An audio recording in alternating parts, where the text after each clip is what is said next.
helicopter right as I hit the record button. That's very bright over there.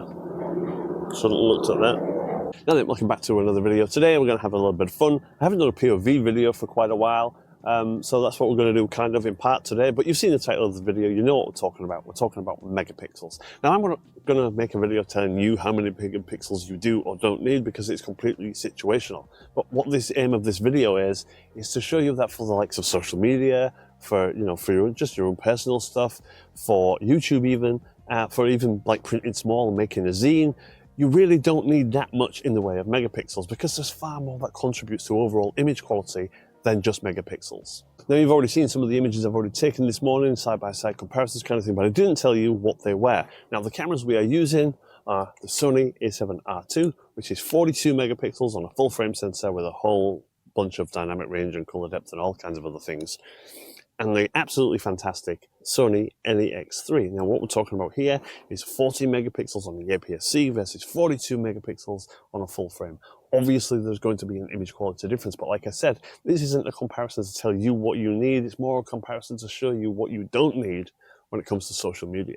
Now in truth, it doesn't really matter what you use. You do you, whatever you're comfortable using. But I've had conversations in the past where it's kind of ended, but I've only got X megapixels, and it's like, well, there's more to it than that, Like I said, dynamic range, color depth, ISO performance, the lens even. All of these things factor into the overall image quality. But if you own something like a Sony NEX3, these are perfectly good enough for social media, for YouTube, for printing even on a small zine or something like that.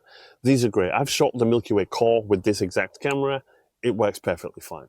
One of the biggest differences here, though, is not only form factor, but price. This, you can pick it up for about 50 quid used, something like that, or you can pay 11 times as much for the A7R II. Now, I think the main thing to understand here is that, despite what people will tell you on social media, no one will know whether or not you've shot with 40 megapixels or 42 megapixels. I made an entire video a little bit back where I basically lied to all of you and said I took a bunch of photographs with cameras like the A7S, the Fuji X100V and blah, blah, blah. And they're all taken with a Canon DSLR 400D from like 2006. Nobody knew. The point is, on social media, they get compressed so hard that there's very little to distinguish 42 megapixels from 14 megapixels. But the question, I suppose, really is, can you tell? Let's find out.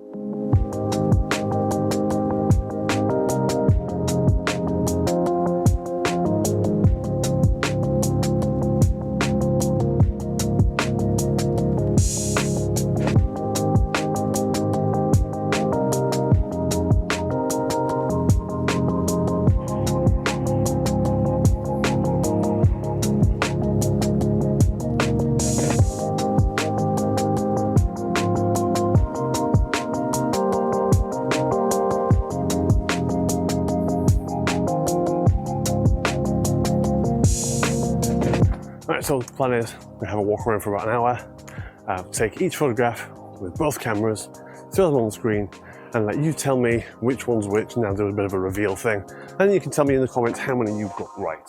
Simple as that.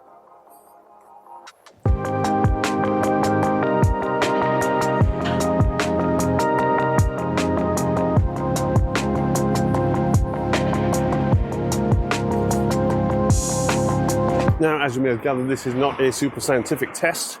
This is very much an apples to oranges comparison, because the Sony a7R II, on paper at least, is by far the more technically advanced camera and capable of a hell of a lot more than the NEX3 is. My question though, or what I'm hoping to show, is that with the end result, does all of that technical prowess actually make a difference based on your use?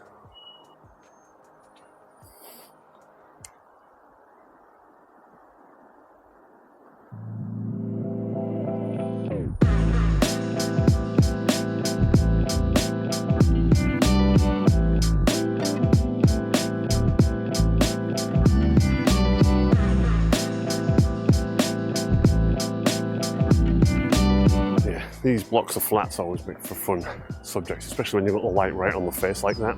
Looks really cool.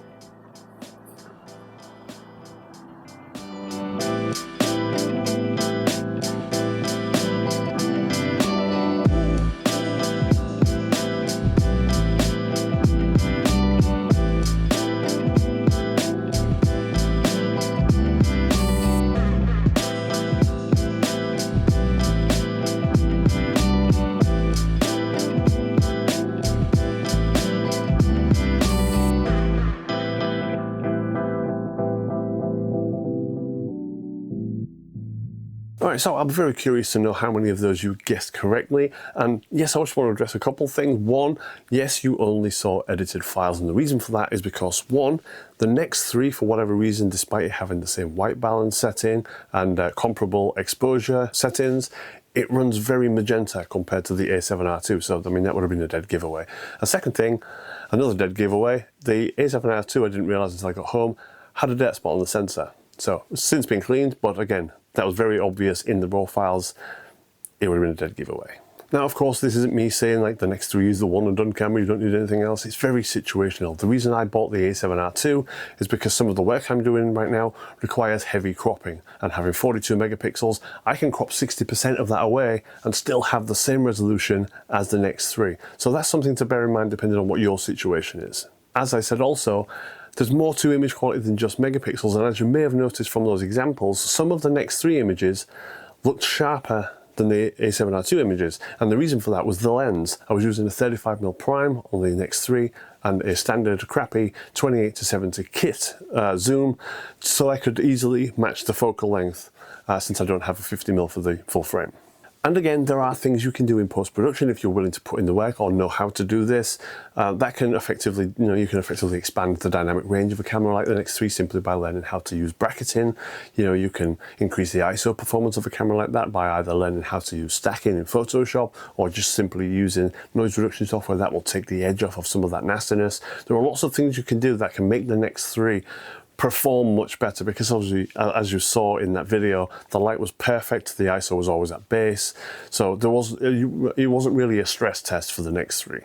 Alright, finally, there are some more images to show you when I finish yapping, but yeah, I'd love to know how many you got right based on those few examples, and let me know what cameras you're using. If you're using older gear, I'm super interested in that, especially based on the type of stuff that you may be shooting, so feel free to tag me on Instagram or any of those other things. That'll be awesome. Alright, and I think that's all done and dusted. Thank you very much for watching. See you in the next one.